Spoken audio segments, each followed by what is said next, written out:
2026년 2월 11일 한국음악 정규 세션 1부 트럼프 행정부의 베네수엘라 마두로 대통령 촉진을 정당하다 반토막식 토론 시작하겠습니다.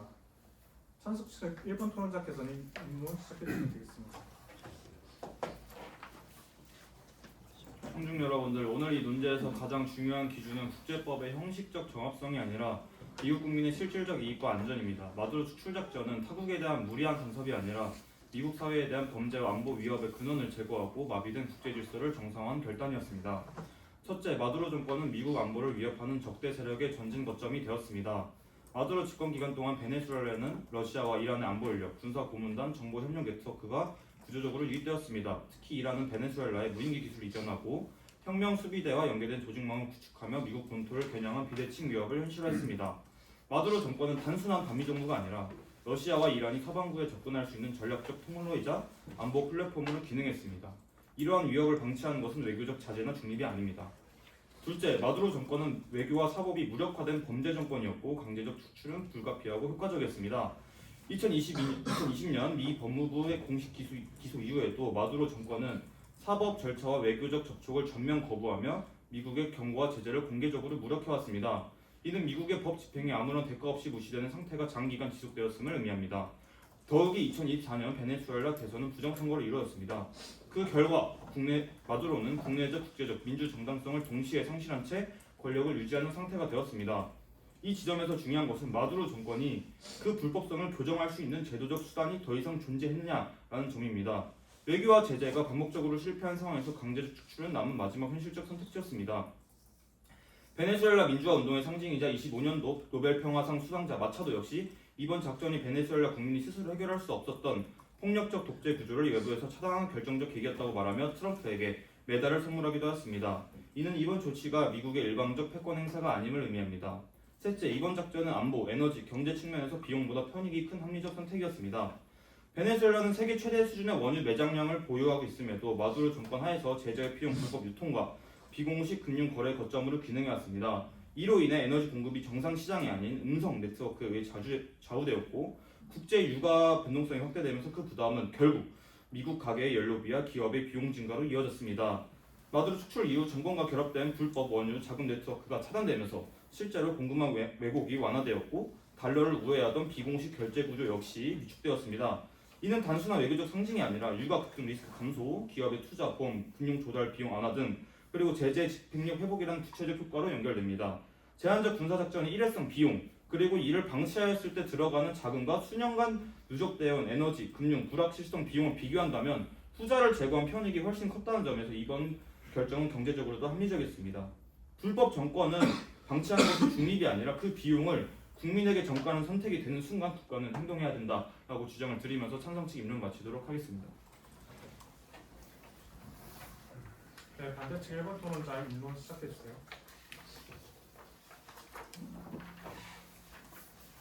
저희 반대측은 트럼프 행정부의 마두로 대통령 체포는 법적, 정치적, 도덕적 정당성 모두에서 정당화될 수 없는 행위라고 생각합니다. 첫째, 법적 정당성의 문제입니다. 이번 작전은 미국 국내법과 국제법을 동시에 위반한 행위입니다. 미국 국내법 차원에서 볼 때 의회의 승인 없이 이루어진 해외 군사 행동은 의회의 전쟁 권한을 침해하며 이는 명백히 미국 헌정 질서를 흔드는 선례를 남깁니다. 더 큰 문제는 이 사례가 향후 대통령의 자의적 판단만으로 위험한 군사 개입이 반복될 수 있다는 가능성을 열어두었다는 점입니다. 국제법적으로도 마찬가지입니다.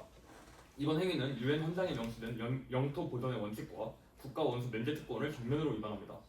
영국 킹스턴 대학교 국제법 교수 엘비라 도밍게스 레돈도는 이번 작전을 타국에 대한 침략 범죄이자 불법적인 무력 사용이라고 말한 바 있습니다. 국제법은 제2차 세계대전 이후 강대국의 일방적인 무력 사용과 그로 인한 참혹한 전쟁을 반복하지 않기 위해 상문화되어 다 함께 지켜온 질서입니다. 만약 이러한 규범이 무너진다면 국제사회는 다시 힘의 논리가 지배하여 식민 지배가 횡행하던 제국주의 시대로 돌아갈 수밖에 없습니다. 트럼프 행정부의 마두로 축출은 바로 그 질서를 허무는 행위입니다. 둘째, 찬성 측은 효용이 크다고 강조하지만 거시적, 장기적으로 보면 미국은 큰 손해를 입었습니다. 이 조치는 멕시코, 브라질, 쿠바 등의 중남미 국가들에서 강한 반감을 불러일으켰고 미국이 오랫동안 구축해온 지역 신뢰를 약화시켰습니다. 또한 국제 질서를 훼손함으로써 동맹 관계의 균열, 힘의 논리 강화, 그리고 적성국을 규범에 기반해 견제해온 미국의 명분 상실이라는 부작용을 낳고 있습니다. 특히 미국은 역사적으로 국제 질서를 유지하는 규칙의 수호자 역할을 통해 유럽과의 확고한 군사 동맹 그리고 도덕적 정당성에 기반한 외교적 우위를 확보해 왔습니다. 하지만 이번 행동으로 인해 미국과 오랜 동맹이었던 유럽이 등을 돌리고 있고 앞으로 미국이 대만과 우크라이나와 같은 남의 앞마당에 개입하기가 힘들어졌습니다. 마두로 대통령 추출은 그동안 축적된 이익을 스스로 훼손하는 선택이었습니다. 마지막으로 도덕적 정당성의 문제입니다. 우리는 모든 사안을 효용으로만 판단해서는 안 됩니다. 도덕은 즉각적인 성과가 아니라 오랜 역사와 전통 속에서 형성됩니다. 자유, 평화, 연대라는 가치는 계산의 산물이 아니라 우리가 과거의 실패로부터 학습해 지켜온 원칙입니다. 지금의 선택이 당장의 관점에서 옳은지 그른지는 쉽게 단정할 수 없을지라도 분명한 것은 과거의 교훈과 전통을 저버리는 선택을 해서는 안 된다는 점입니다. 그 원칙을 지키는 것 자체가 이미 충분히 가치 있는 말입니다. 결론적으로 마두로 대통령 체포는 법적으로 위태롭고 정치적으로 비효율적이며 도덕적으로도 미국이 지켜온 가치와 어긋나는 선택이었습니다. 법과 도덕은 그 자체로 준수할 필요가 있으며 이들이 지켜지지 않을 경우 질서의 혼란으로 인해 더 큰 비용이 발생하게 될 것입니다. 따라서 저희 반대 측은 트럼프 행정부의 마두로 축출이 정당하지 않다고 주장합니다. 감사합니다. 네, 반대 측 2번 토론자 교차조사 시작해주세요. 먼저 혹시 정당성의 사전적 의미가 뭔지 아시나요? 저희가 그때 토론 준비 전에 정당성에 대한 많은 논의를 나누었었는데 결국에는 이 마두로 축출로 인해서 미국 국민이 트럼프 공화당을 사전적 의미를 지금 이걸 질문드렸고요. 사전적으로는 이제 한자를 네. 발을 정해 그 마땅하다 할 때 그 당을 씁니다. 네. 지금 정당성을 논하는 상황에서 왜 그 비용이랑 편익의 논해지는지는 잘 모르겠는데 네. 그 비유적으로 한번 설명을 드리자면 그 지금 임진왜란 때 일본이 우리나라를 이렇게 길을 빌려달라면서 들어왔죠. 정면가도라고 하는데 그게 사실 그 일본의 입장에서는 비용이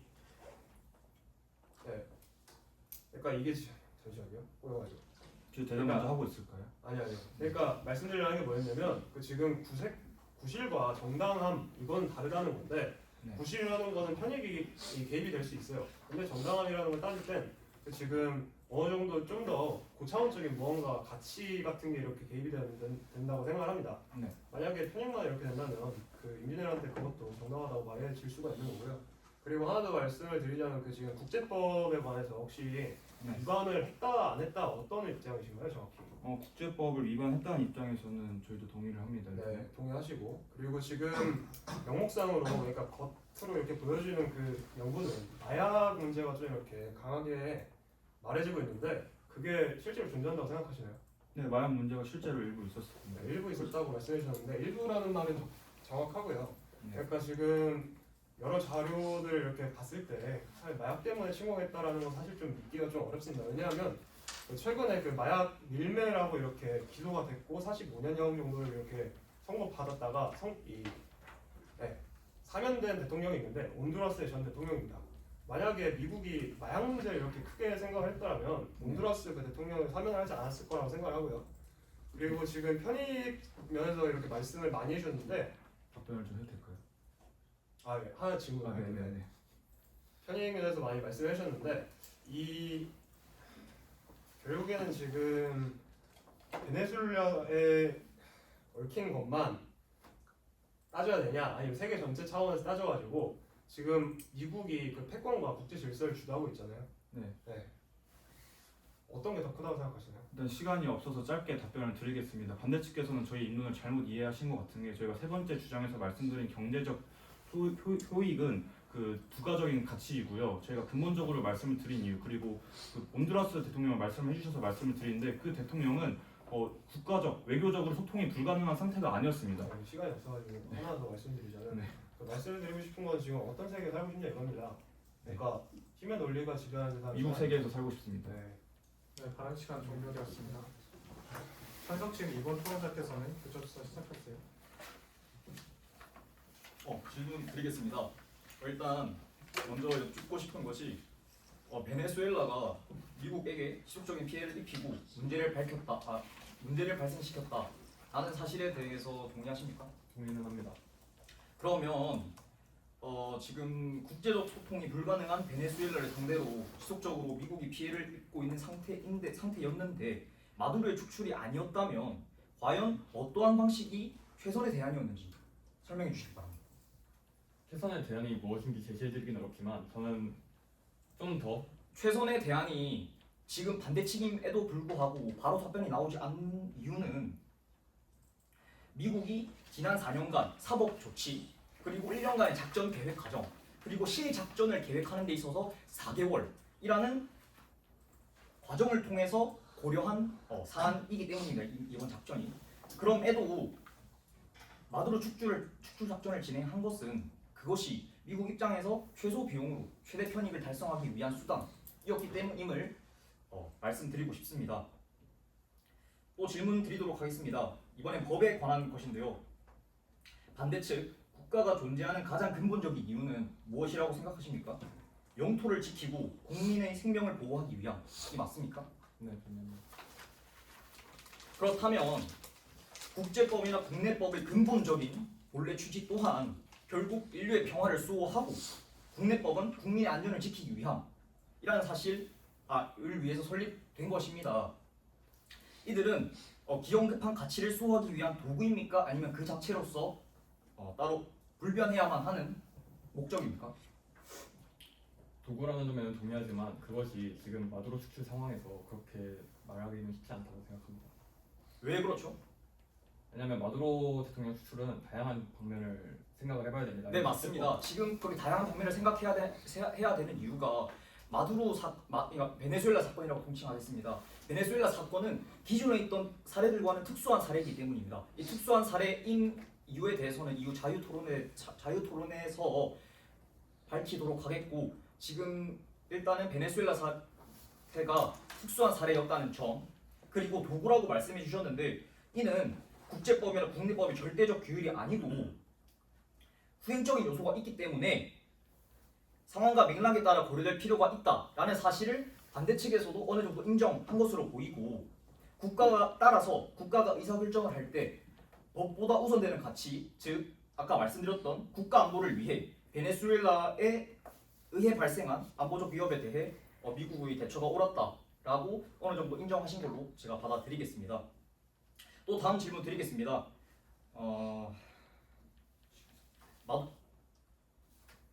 네, 발언 시간 종료되었습니다. 네, 자유토론은 반대측 3번 토론자부터 시작하겠습니다. 네, 찬성 측에 우선 한 가지 질문 드리고 싶습니다. 임명 과정에서 교차 조사 과정에서 분명히 마두로 축출 행위는 분명한 국제법 위반이다라고 인정하셨습니다. 근데 지금 찬성 측이 계속 주장하는 바를 들으면 국제법 위반에 대해서 별로 심각하게 생각하지 않는 듯합니다. 아까도 계속 말씀을 주시는데 그 법을 자꾸 도구적이다, 형식에 불과하다, 진정한 목적을 대변하셨어야 된다라고 주장하시지만은 이번 사건은 저희가 생각하기에 이번 사건은 국제법 중에서도 가장 상위에 있는 국제법, 그러니까 무력 개입을 원천 차단하는 국제법을 침해한 것입니다. 이게 어떤 의미를 가지는지 제가 설명드리겠습니다. 무력 개입은 외교적 행위의 최후에 행해져야 하는 외교적 수단입니다. 다른 나라를 군사로 강제로 짓밟고 이제 그에 따라서 인명피해가 발생하는 중대한 행위임을 인정하십니까? 인정합니다. 인정하십니까? 네.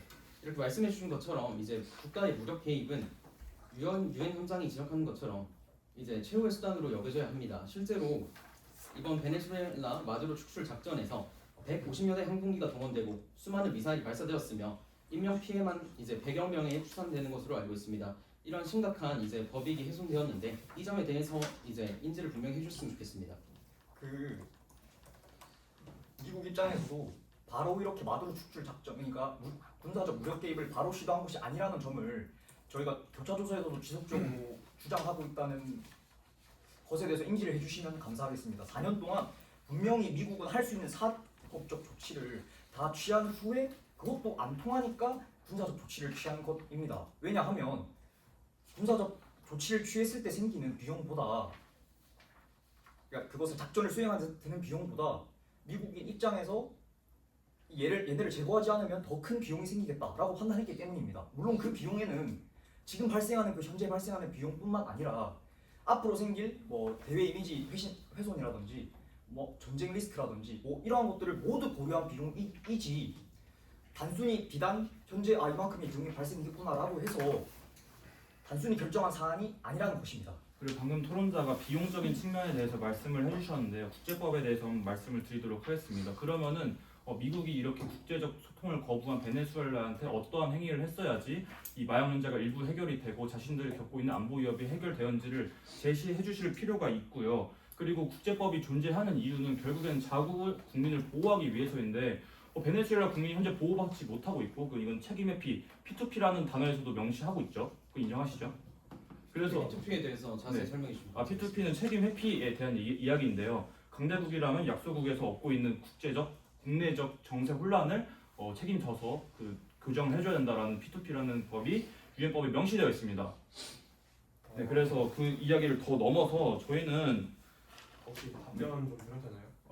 말 마지막으로 하겠습니다. 네. 그렇다면은 이 국제적 소통이 불가능한 상태에서 미국은 과연 어떤 행위를 했었어야 되는지 그럼 반대 측에서 제시를 해줘야 된다라고 말씀을 드리고 싶습니다. 먼저 베네수엘라 국민들을 위해 국제법이 어느 정도 허용을 보일 수 있다라고 말씀해 주셨는데 베네수엘라 내부에서 여론도 지금 사실 갈리는 실정이고요.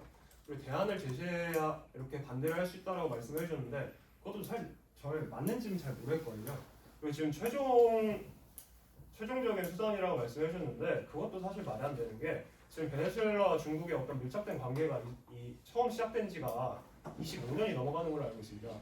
근데 지금 4년 정도 이렇게 했다는 거, 어느 정도 노력을 들였다는 건 알겠는데 지금 문제가 되는 거는 문제가 되는 거는 지금 시기가 좀 잘못됐다는 겁니다. 지금 국제적으로 트럼프가 여러 가지 행위를 하면서 이 신뢰가 많이 떨어진 상황에서 왜 하필 지금 했어야 되는가? 이게 단순히 어떤 앱스타인이나 그런 다른 문제들을 뒤덮기 위한 그런 어떤 다른 약간 그런 게 아닌가라는 게 약간 좀 의심이 된다는 거고. 시기가 잘못됐다고 한마디만 더 할게요. 그리고 최후 수단이라는 거랑 지금 정당성에 대해서 무슨 관련이 있는지 잘 모르겠습니다. 이 정당성이라는 건 아까 말씀드렸듯이 옳고 마땅함 이건데 그게 지금 모든 걸 다 했고 더 이상 할 수 있는 게 없고 그리고 또 이게 우리한테 이익이 된다. 이거랑 무슨 관련이 있는 건지. 그러니까 그거는 어느 정도 약간 참작할 점이긴 하지만 정당성을 따질 때는 그거는 아예 관련이 없는 거라 생각되거든요. 첨언하겠습니다. 베네수엘라 국민들 관련해서는 베네수엘라 국민들이 독재 아래서 힘든 시간을 보내고 있다. 그런 것은 저도 동의를 하는데 미국이 정말 그것을 해결하기 위해서 마두로 대통령을 추출한 것이라면 그 민주주의를 회복하기 위해서 그 후에 있는 베네수엘라 정권을 국민들이 원하는 사람으로 정말 세운다거나 해야 되는데 미국은 전혀 신경을 쓰지 않고 있습니다. 현재 마두로 대통령의 아래에 있던 산하에 있던 사람들이 현재 정권을 계속 잡고 있고 그 사람들은 마두로가 있든 없든 계속해서 내놓는 정책들은 똑같은 것으로 예상이 됩니다. 그렇기 때문에 그 말에 대해서는 저는 동의를 할 수가 없습니다. 그리고 저 질문 드리겠습니다.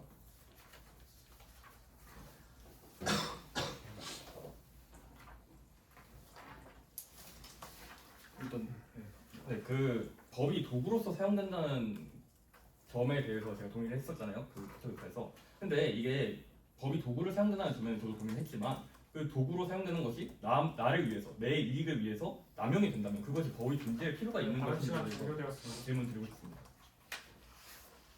네, 답변 드리겠습니다. 우선 방금 베네수엘라 마두로 정권을 축출하는 과정에서 진정이 베네수엘라 사람들의 민주주의를 위해서라면 그 베네수엘라 정권을 완전히 바꿨어야 되는 거 아니냐 이렇게 질문 주셨다. 네. 지금 현재 맞습니다. 델시 로드리게스라는 베네수엘라 정권의 2인자가 지금 대통령을 맡고 있는데요.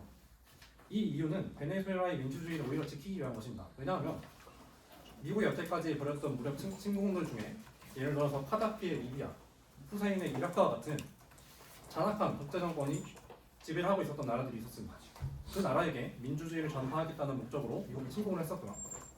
실제로 미국은 그 나라를 침공하고 나서 그 정부의 모든 기관이나 모든 행정력을 싹 다 없애버렸습니다.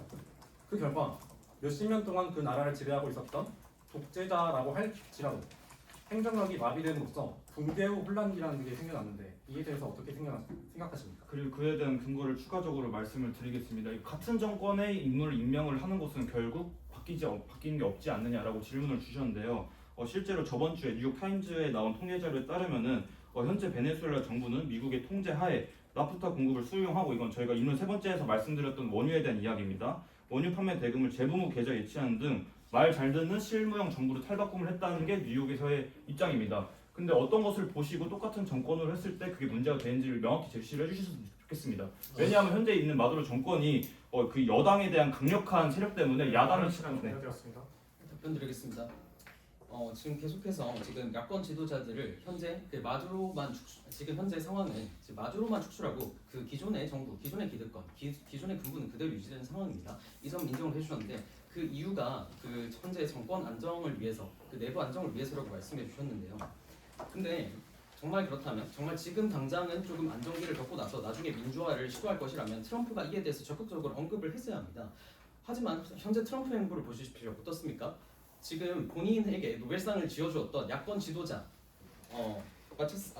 야권 지도자의 지도력이 지금 지도력을 폄훼하고, 그리고 현재 아직 야권 지도자들이 정권을 양보할 준비가 되지 않았으며 아직까지 아무런 언급도 하지 않는 반면에 방금 이제 초반에 인용해서 말씀 주신 것처럼 트럼프는 오직 기자들과의 인터뷰에서 석유 자원에 대한 관심만 드러내고 있습니다. 즉 미국 기업들을 이제 베네수엘라에 적극적으로 투자를 시켜서 석유 자원을 획득하겠다. 이 말은즉슨 베네수엘라의 정권에 민주화에는 관심이 없고 오직 미국의 경제적 이득에만 관심이 있는, 이야말로 이제 국제법 성립하기 이전의 제국주의적 행보가 아닌지 궁금한데 이에 대해 어떻게 생각하십니까? 하나만 첨언하고 넘어가자면 지금 계속 약간 서로 비용과 이익 뭐 이쪽으로 넘어가는데, 먼저 그 정당성이라는 단어를 다시 살펴봤을 때 협의의 의미에선 제가 말한 정당성이 있을 거고요. 광의의 의미에선 여러 가지를 따진 그 정당성이 있을 건데, 일단 협의의 의미는 우리가 합의한 걸로 넘어가고 광의의 의미로 이렇게 진행을 하는 거라 이렇게 좀 네, 정리를 하고 시간 싶습니다. 종료되었습니다. 그래서 저희가 이번 토론에 있어서 적용해야 될 개념은 광의의 개념에 있어서 정당성이라는 점에서는 동의하실 겁니다. 아니요, 그 정당성은 두 가지 의미가 있는데 두 가지 의미 다 따져줘야 되고요. 그 협의의 의미는 이미 합의가 끝난 걸로 이렇게 생각을 하고, 광의의 의미는 추가적으로 따져야 되는데 사실 광의의 의미가 뭐 그렇게, 광의의 의미의 정당성이 그렇게까지 크게 의미가 있는지 잘 모르겠습니다. 결국은 그래서 그러니까 협의의 정당성만을 고려하는 게 맞다라는 주장이신 것 같아요. 맞죠? 그렇게 단정적으로 말한 적은 없고요.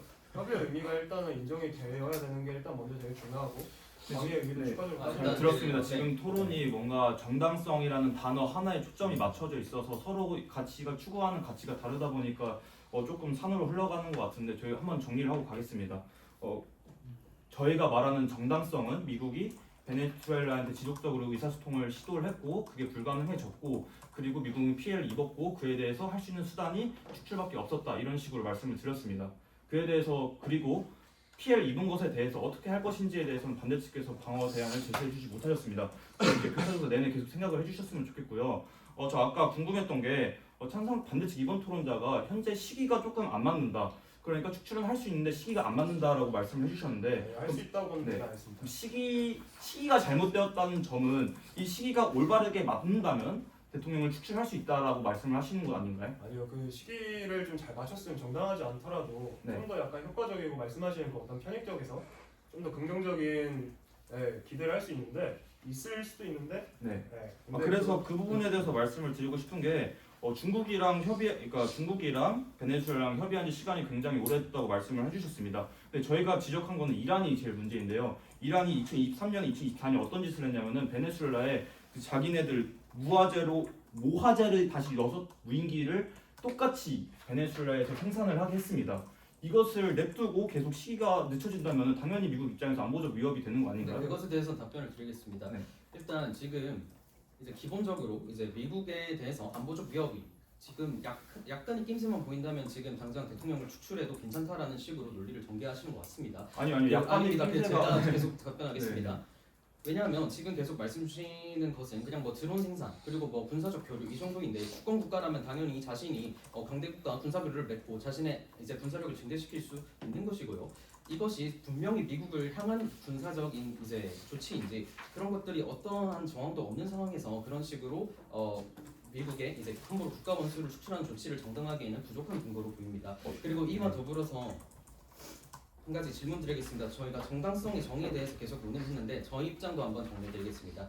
저희의 입장은 법과 도덕이라는 일관되고 보편타당한 이제 정의가 우선적으로 정당성이 평가되어야 하고, 그리고 이것은 정말 예외적이고 특수한 상황에서만 이러한 법과 도덕을 넘어서는 조치가 정당화될 수 있다라는 주의인데, 그 말씀해주신 근데 말씀해 주신 것대로는 이제 미국이 정말 어쩔 수 없이 마두로가 계속해서 조치를 취해도 이제 미국이 할 수 있는 모든 조치를 다 했는데도 지금 마두로가 말을 안 듣는다는 취지인데, 근데 정작 미국이 국제사회에 이제 마두로를 제소하거나 아니면 유엔에 협의를 구하거나 한 적이 있습니까? 미국은 정말 사회적 합의를 끝까지 지켰습니까?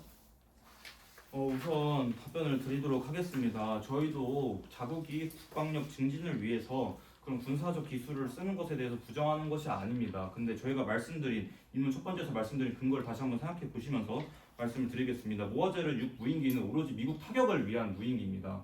그게 자국의 국방력을 강화하기 위해서가 아니라 플로리다 주에 2, 3분이면 전부를 타격할 수 있는 그 무인기입니다. 그래서 이란이 단순히 그냥 베네수엘라가 단순히 국방력 증진을 위해서가 아니라 이란과 결탁하여서 그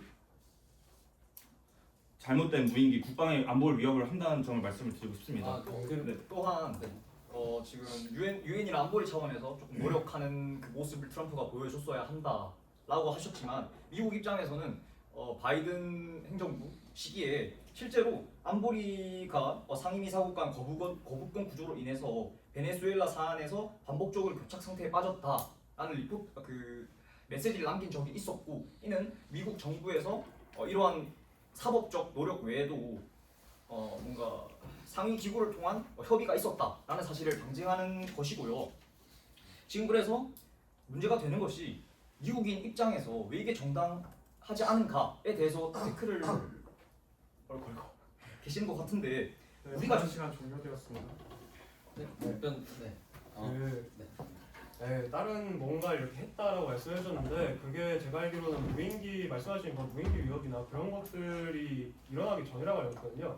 그러니까 아마 지금 하면 좀 다른 결과 나오지 않았을까 싶고요. 그리고 이익이 만약에 전부라면 미국 국민들이 지금 절반 이상이 지금 반대와 약간 우려를 표하고 있습니다. 73%라고 알고 있거든요.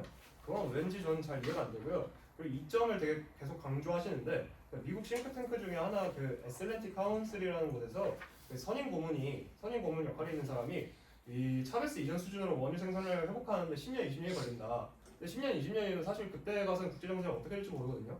그러니까 이게 다시 중국 손으로 넘어갈 수 있다. 우리가 다 이렇게 돈을 부어가지고 투자를 해놓은 건데, 근데 이게 지금 미국이 전적으로 돈을 들일 수밖에 없는 게 우리가 다 떠안겠다라는 선언을 한 거나 다름이 없는 상황이기 때문이죠. 그리고 비슷한 일이 충분히 벌어지고 있는데 뭐냐, 이라크 원유의 최대 구매자가 중국이랍니다. 이 점을 좀 하면 이게 과연 정말 이익이 될까 싶은 게 잘 모르겠고요. 그리고 지금 약간 좀 법적인 차원을 좀 넘어가 보고 싶은데 그 지금 아무런 그 의회와 상의와 절차를 거치지 않은 걸로 알고 있는데 이에 대해서 어떻게 생각하시죠? 알고 계신가요? 우선 그 전에 대한 답변부터 하도록 하겠습니다. 저희는 아까 교차조사에서도 그렇고 자유토론에서도 그렇고 이게 경제적으로 실무적으로 얼마나 이득이 되는지에 대해서 계속 말씀을 드린 바가 있는데, 반대측 이번 토론자는 이게 중국과 봤을 때 잘 모르겠다, 뭐 어떻게 되는지 잘 모르겠다라는 방식을 말씀을 해주셔서 어떤 걸 말씀하시죠? 그러니까 중국 원유 수입량이 1위가 중국이라고 하셨고 그에 대해서 이게 어떤 경제적 이득이 되는지 잘 모르겠다라고 해주셨잖아요. 그래서 그거에 대한 실질적인 근거를 좀 경제적으로 어떻게 이득이 안 되고 저희는 그 이득이 되는지를 말씀을 드렸습니다. 그래서 그거에 대해서 안 된다고 말을 했나요? 네. 기억이 잘 안 나가지고. 그건 말씀하세요. 근데 방금 그래서 일단 방금 제가 말했다고. 네네네. 아니 그 방금 말씀드린 거는 그 지금 그래서 그래서 그러니까 그리고 그 모르겠다는 건 진짜 모르겠다가 아니고 그 지금 이 반대 찬석 측이 말하는 것처럼 확실하게 미국에 이익이 되는 건 아닌 것 같다, 아닐 수도 있겠다라는 겁니다. 그 지금 너무 확실하다고 말씀하시길래. 그러니까 저희는 통계 자료를 가지고 확실하다라고 말씀을 드리고 있는데 통계 자료 말씀하셨는데 그 네. 명목만 이렇게 수치적으로 나열하시지 않은 걸로 알고 있는데. 수치적으로 나열을 한번 해드릴까요? 근데 수치적으로 나열해드릴 수 있는데 이게 이 토론에서 어떤 의미가 있는지 그래 말씀드릴게요. 제가 생각하기에는 약간 미미할 것 같아서요. 그냥 미미하고 여러 개를 말씀해 주신 것 같은데. 그러니까 자의적인 판단이잖아요. 저희가 통계 자료로 말해서 그걸 말씀해 주세요. 네, 말씀을 드리겠습니다. 그러면은 말씀을 드리자면은 베네수엘라 지금 그 마두로 축출로 인해서 미국 내 정유 마진을 배럴당 3에서 5달러 마냥을 계산을 했습니다. 배럴당. 그래서 이게 지금 JP 모건이라는 사람이 어떻게 계산을 했냐면은 하루에 130만에서 140만 배럴을 추가 생산을 할 수 있고 그에 대한 달러도 조치를 취할 수 있다라고 말씀을 해주셨습니다. 여기에 대해서 첨언을 덧붙이자면 사실 여기서 저희가 배럴당 3달러, 5달러 정도의 효용을 일으킬 수 있다라고 해봤자 저희가 솔직히 모르잖아요. 그래서 여기서 가장 중요한 것은 해당 작전이 과연 면밀히 조사되었고 그 과정에서 면밀히 조사되었다면 그 작전이 기회비용 대비 편익이 얼마나 있었느냐에 대해서 조사가 되었는지가 필요하고, 만약 그 작전이 그것에 대해서 그 근거로 인해서 판단이 되었다면 해당 사건은 정당하다라고 판단할 수 있는 것이잖아요. 그리고 이미 해당 작전이 시행되었다는 점에서 미국은 절대로 공적 이익을 위해서 움직이지 않지 사적 이익을 위해서 움직입니다. 따라서 비용이 편익보다 앞선다고 판단했기 때문에 작전을 실행하였습니다. 이 사실 자체만으로도 아까 말씀해주신 정당성 문제에 대해서는 충분히 저희가 답변한 것으로 알고 있겠습니다. 네, 지금 경제적 얘기가 서로 도는 것 같아서 한번 주장을 돌려보도록 하겠습니다. 반대측 첫 번째 토론자가 멕시코와 콜롬비아가 반대를 했다 이렇게 말씀을 해주셨습니다. 네, 맞습니까? 발언 시간 종료되었습니다. 네, 맞습니다. 실제적인 근거가 있나요? 그 멕시코, 브라질, 쿠바 대사가 진짜 한 마리 네. 기사에 실려 있는 거 봤는데. 그게 언제쯤 자료인지를 몰라서 제가 이 질문을 드리는 이유가 뭐냐면은 이번 주에 나온 자료에서 브라질과 콜롬비아가 공식적으로는 우려를 표명한 건 맞으나 실질적으로는 베네수엘라 난민 문제 있는 거 인정하시죠? 네. 베네수엘라 난민 문제와 마약 유통이 차단된 것에 대해서 안도하면서 자신들의 입장을 표명을 했는데 멕시코와 콜롬비아가 어떻게 반대를 하는지 미국의 국격이 어떻게 떨어지고 있는지 좀 말씀해 주셨으면 좋겠습니다. 그게 왜 그런 거냐면 네. 저도 관심이 좀 많아가 찾아봤는데요. 평소에 찾아보고 있는데 그쪽을 지금 그게 미국이 좀 압박을 가한 겁니다. 입장을 표명하는 데 네, 압박을 가했다고요? 원래는 지금 부정적인 얘기를 했는데 우려를 이렇게 표현했는데요. 왜냐하면 자기가 다음이니까. 근데 미국이 이렇게 압박을 가해가지고 그렇게 의견이 바뀐 걸로 알고 있습니다. 그러면 입장을 다 미국이 강제를 한 것이기 때문에 입장의 표명에 대해서 우리가 그대로 받아들이면 안 된다라고 말씀을 하시는 건가요? 근데 콜롬비아 일단 그러한 주장이 아니고요. 저희가 말씀드리겠습니다. 지금 계속 이제 전체적인 이야기 흐름이 자꾸 이제 정당성을 논하는 자리에서 계속 효용, 경제적 이익, 석유 자원 이런 효용적인 측면의 얘기만 나오고 있는 것 같습니다. 하지만 우리가 아는 정당성은 그것이 전부가 아닙니다. 아까도 저희가 계속 말씀드렸듯이 법과 도덕이 우선되어야 하는데 이 법과 도덕 그러니까 이제 타국을 자기가 힘이 세다고 해서 무력을 사용해가지고 대통령 국가원수를 막 체포해서는 안 된다라는 분명한 원칙을 훼손한 걸 인정하셨는데 그 훼손 행위는 정말 이제 예외적 상황에서만 허용됩니다. 이번 사건이 예외적 상황이라고 생각하십니까? 근데 계속 예외적 사용이라 말씀을 드리는 겁니다. 네, 이미 베네수엘라 국민들이 선거와 시위를 통해서 베네수엘라 마두로 정권 교체를 강력하게 시도했지만 마두로 정권이 구축해놓은 철저한 무력 통제 시스템과 공포 정치로 인해 번번이 좌절되었습니다. 베네수엘라 국민들 스스로의 힘만으로는 마두로를 끌어내리기가 사실상 불가능한 상황이었는데요. 이러한 상황에서 베네수엘라에서 어떤 법과 도덕이 지켜지고 있는지 말씀해 주실 수 있겠습니까? 네, 그 답변 드리겠습니다. 물론 저희도 마두로 정권이 심각한 독재 정권이고 국민들을 탄압한 점은 인정합니다. 그러나 저희가 적어도 민주화를 논하려면은 이 민주화를 이끄는 방향이 반민주적인 방식으로 개입돼서 안 되는 겁니다. 왜냐하면 무력 개입이라는 것은 저희가 이제 민주주의라는 것은 자고로 사회적 합의 그리고 평화, 평등, 주권평등 이런 모든 개념이 인정될 때 가능한데 미국은 그냥 무력 개입을 통해서 국가원수를 강제로 끌어내는 최고의 반민주적인 행위로 민주화를 이끈다라는 모순을 지금 야기하고 있는 겁니다. 반대측 3번 토론자에게 궁금한 게 있는데요. 그러면 지금 반대측 3번 토론자가 이번 토론 반대측 입장에서 생각을 하시는 게 미국의 이득입니까? 아니면 베네수엘라의 민주화입니까? 둘 중에 하나 말씀해 주세요. 그 두 개를 이렇게 네. 이분법적으로 대하는 시도에 대해서 저는 응답하지 않겠습니다. 그러면은 섞어서 한번 얘기해 주세요. 이분법적 구별 안 할 테니까 두 개가 어떻게 이득이 되는지 한번 말씀을 해주세요. 왜냐면은 저는 일단 저희의 정당성은 언제까지나 법과 도덕에 일단 기반한다고 말씀을 드렸고 그 법과 도덕은 두 가치를 모두 지지합니다. 그것이 저희 입장입니다. 그러면 애초에 이분법적으로 반대측임에도 불구하고 이분법적으로 확실히 대답하지 못하는 대답 자체가 사실 토론장에 있어서 되게 모호한 답변이다 라는 생각이 들고요. 반대면 둘 다 이렇게 반대한다 하면 되지 않나요? 둘 다에 대해서 다 얘기할 수 있는 거 아닌가요? 제가 일단 첨언 드리겠습니다. 그 법과 도덕을 지켜야 하는 것이 베네수엘라가 지금 침공을 당한 당사자이지 않습니까? 미국이 베네수엘라의 법과 도덕을 존중하지 않았다고 보여줄 수 있을 것 같습니다. 이런 상황에서 베네수엘라의 법과 도덕이 베네수엘라 내부에서도 이미 지켜지지 않고 있었습니다. 그 예로 2024년에 베네수엘라 부정선거가 일어난 사실 알고 계십니까? 네, 알겠습니다. 베네수엘라 야권 후보가 마두로를 크게 넘는 득표를 올림으로써 당선이 되었는데 선거관리위원회와 같은 베네수엘라의 법과 도덕을 최전방에서 책임져야 할 기관들마저 마두로의 손아귀에 넘어가 있었습니다. 이러한 경우에서 어떻게 베네수엘라의 법과 도덕만으로 이 민주화를 이끌어내겠다고 하시는 건지 저는 이해가 잘 가지 않습니다. 답변 드리겠습니다. 이게 저희가 최선의 대안을 저희가 직접 제시해 드리기는 어렵습니다. 하지만 분명한 것은 이 침략 행위 자체는 정당성을 완전히 잃은 거라는 사실입니다. 민주화를 계속 얘기하셨는데 트럼프 대통령은 이제 야권 지도자를 격려하고 정권 이양을 약속하기보다는 계속 석유 자원에 대한 관심을 드러내고 있습니다. 이러한 것은 결국에는 지금 국제법상으로 약소국을 보호하는 이제 제국주의로부터 보호하는 이 국제법을 심각하게 위반하고 다시 이제 미국이 제국주의적 욕망으로 돌아가는 것입니다. 그리고 이렇게 되면은 제 생각에는 이 경제적 이익을 아무리 단기적으로 확보한다 하더라도 지금 미국은 이제 널리 알려진 것처럼 이제 민주주의를 수호한다는 명분 아래 세계적으로 소프트 파워가 굉장히 강력한 국가입니다. 그런데 이를 스스로 걷어차버리고 점점 지금 유럽의 동맹국들은 떠나가고 있는 상황에서 이러한 마두로 축출 행위로 인해서 결국에는 미국의 수호자 이미지에 완전히 종지부가 찍히게 된다면 이는 정치 외교적으로 더 큰 비용이 아닌지 보고 싶습니다. 제가 답변 드리겠습니다. 우선 말씀드렸던 그 야권에게 지도력을 넘기는 행위는 여태까지 성공한 사례가 없습니다. 혹시 성공한 사례 알고 계십니까? 다시 한번 질문해 주시면 감사하겠습니다. 미국이 어떤 나라를 민주주의를 지키겠다고 침공을 해서 그 나라에 있었던 독재 정권을 끌어내고 야권의 지도자라든지 이런 사람들한테 정권이 이양하고 나서 성공한 사례가 있습니까? 제가 알기로는 이제 우리나라 정도 있습니다. 우리나라는 정권을 새로 세우는 나라입니다. 죄송합니다. 이라크와 리비아 같은 경우에서는 그 사례가 확실하게 작동되지 않는 것으로 판명이 났는데 이에 대해서 어떻게 생각하십니까? 네, 그거에 대해서 그거야말로 이제 트럼프 정책의 정말 모순이죠. 왜냐하면 트럼프는 지속적으로 비개입을 외쳤는데 그러면 대통령을 축출하는 행위는 이제 개입이자 정성 교체가 아니란 말씀입니다. 여태까지의 미국의 개입은 정권을 직접 운영하는 방식으로 운영되어 왔습니다. 예를 들어서 리비아와 이라크에서는 미국이 과도 정부를 세웠고요.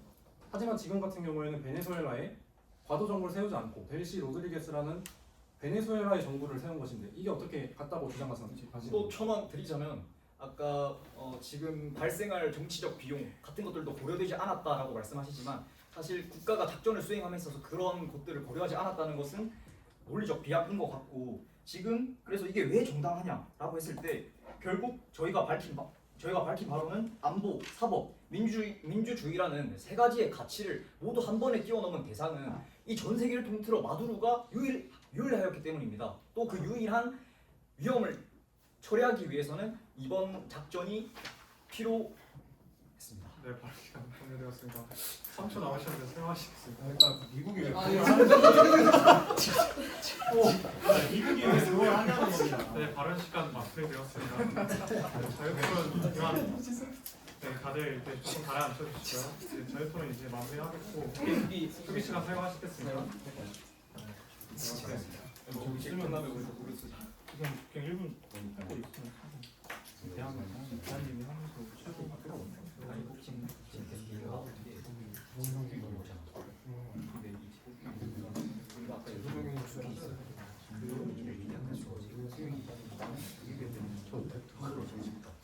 이런 얘기 하죠. 우리가 결국 우리가 너가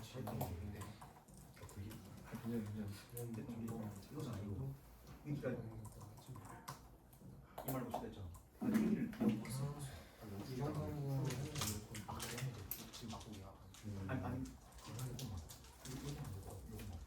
아니 그걸 시작 멘트로 해봐.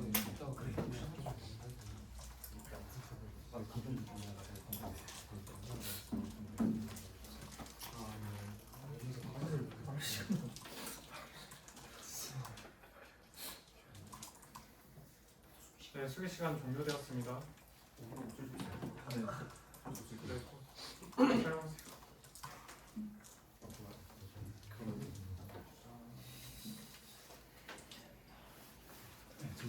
사용하세요. 내가 우리 순서는 안 좋아해. 일단 말게요. 이 말을 해면 한 게. 일단 말게요. 시간이 1분 30초. 맞아. 할수 있어. 빨리 와. 굉장히 빠르니까. 빼고 말고 더. 여기서 뺄 걸. 3초 남았으니까 빼고. 혹시 안될 것 같아.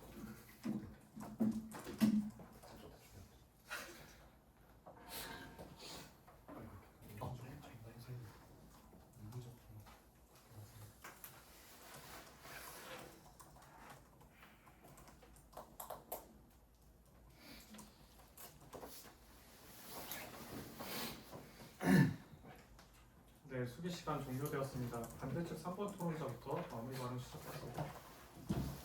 시작하겠습니다. 우리 반대측은 마두로 축출 행위로 인해 법과 도덕이 추구하는 보편 가치가 심각하게 훼손되는 점, 그리고 축출 행위의 위법성과 부도덕성으로 인해 미국에 대한 국제사회의 신뢰가 줄어드는 등 효용의 측면에서도 손해가 크다는 점을 근거로 들어 마두로 축출이 정당하지 않다는 사실을 입증했습니다. 첫째, 특별한 이유 없이 남의 나라에 군사력을 투입한 행위는 사회적 합의를 지향하는 미국 연방법, 그리고 세계 평화와 주권 평등을 지향하는 유엔 헌장을 심각하게 훼손합니다. 찬성 측은 계속해서 이제 법과 도덕을 뛰어넘을 수 있는 예외적 조치이라고 주장을 하셨지만 미국 국내 여론은 여전히 지지가 되지 못하고, 그리고 이외의 사전 승인을 받지 않은 군사 행동이므로 분명히 연방법상 위법 행위입니다. 또한 찬성 측은 미국이 입은 마약 피해와 안보상 위협을 근거로 본 작전이 정당한 자위권의 발동이다라는 스탠스로 주장하지만, 정작 찬성 측은 마두로 개인이 마약 범죄와 어느 정도로 연관되어 있는지 구체적 증거를 제시하지 못했으며 베네수엘라의 마약 유통량은 매우 적은 수준입니다.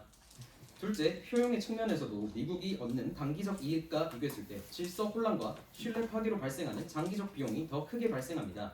찬성 측은 베네수엘라의 석유 자원으로 경제적 이득을 볼 수 있다고 주장하지만, 이는 결국 과거 제국주의 시대에서 강대국이 약소국을 힘으로 약탈하는 비도덕적인 행위의 재현이라는 사실을 찬성 측이 스스로 인정한 것입니다. 또한 찬성 측은 이번 작전으로 중국 등 안보상 위협을 크게 견제할 수 있다고 주장하지만, 미국은 그동안 국제 질서의 테두리 안에서도 충분히 도덕적 권위를 무기로 삼아 동맹국과 함께 중국을 견제해 왔습니다.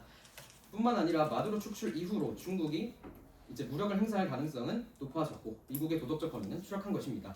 정리하겠습니다. 여러분, 정당성은 효용의 크기가 아니라 합의된 법과 보편타당한 도덕에서 나오게 됩니다. 마두로 축출은 국제 질서의 기본이 되는 세계 평화와 주권 평등의 가치를 심각하게 침해한다는 점에서 결코 정당화될 수 없습니다. 미국은 찬성 측은 효용의 측면을 주장하지만 마두로 축출은 결코 정당화될 수 없습니다. 네, 찬성 측 3번 토론자 마무리 발언 시작했습니다. 네, 존경하는 청중 여러분, 오늘 이 토론의 끝에서 우리가 확인해야 할 단 하나의 기준을 명확합니다. 그것은 교과서에서나 나오는 이상적인 문구가 아니라 미국 시민의 실질적인 생존과 이익입니다. 우리는 지난 시간 동안 마두로의 축출이 왜 단순한 선택이 아니라 미국이 치러야 할 비용을 최소화하기 위한 불가피한 수순이었는지 증명했습니다. 반대측에서는 마두로처럼 지역 안보를 위협하고 마약을 거래하며 부정선거를 저지르는 인물조차 대통령이라는 명칭 하나만으로 영원히 사법적 치외법권 지대에 머물러야 한다고 생각하십니까? 그것이 반대측이 생각하시는 정의로운 국제 질서입니까? 저희는 저희의 입론을 바탕으로 마지막 세 가지 핵심을 정리하겠습니다. 첫째, 미국은 성기까지 들어온 칼날을 더 이상 방치할 수 없었습니다. 마두로 치하의 베네수엘라는 단순한 반미국가 아니었습니다. 그곳은 러시아와 이란의 군사고문단이 상주하고 이란의 무인기 기술이 이전되는 적대 세력의 전진 기지였습니다. 서반구의 적국이 안보 플랫폼을 구축하는 것을 보고만 있는 것은 외교적인 관용이 아니라 미국 국민의 목숨을 담보로 한 직무유기입니다. 국민을 위협하는 근원을 선제적으로 제거하는 것은 주권 국가의 가장 기본적인 권리이자 의무입니다. 둘째, 외교와 법치가 마비된 곳에서 물리적 강제력은 유일한 해법이었습니다. 미 법무부의 형사 기소와 24년 대선 부정선거는 마두로 정권이 대화가 가능한 정도가 아니라 제거되어야 할 집단임을 증명했습니다. 외교적인 경고가 무시되고 제재가 한계에 동착했을 때 남은 선택지는 축출뿐입니다. 베네수엘라 민주화의 상징인 마차도 또한 이번 작전을 내부에서 해결 불가능했던 독재를 끊어낸 결정적인 계기라고 인정했습니다. 이는 미국의 개입이 패권의 남용이 아니라 고장난 시스템을 고치는 질서 회복의 과정이었음을 보여줍니다. 청중 여러분, 국제정치는 선악의 동화가 아니라 힘과 이익의 냉혹한 현실입니다. 마두로의 축출은 무리한 간섭이 아니었습니다. 그것은 국제사회를 좀먹던 독재와 안보 위협을 그려내고 마비된 질서를 정상화하기 위한 가장 합리적이고 현실적인 결단이었습니다. 지금 행동하지 않았다면 우리는 더 비싼 대가를 치렀을 것입니다. 이상으로 발언을 마칩니다. 감사합니다.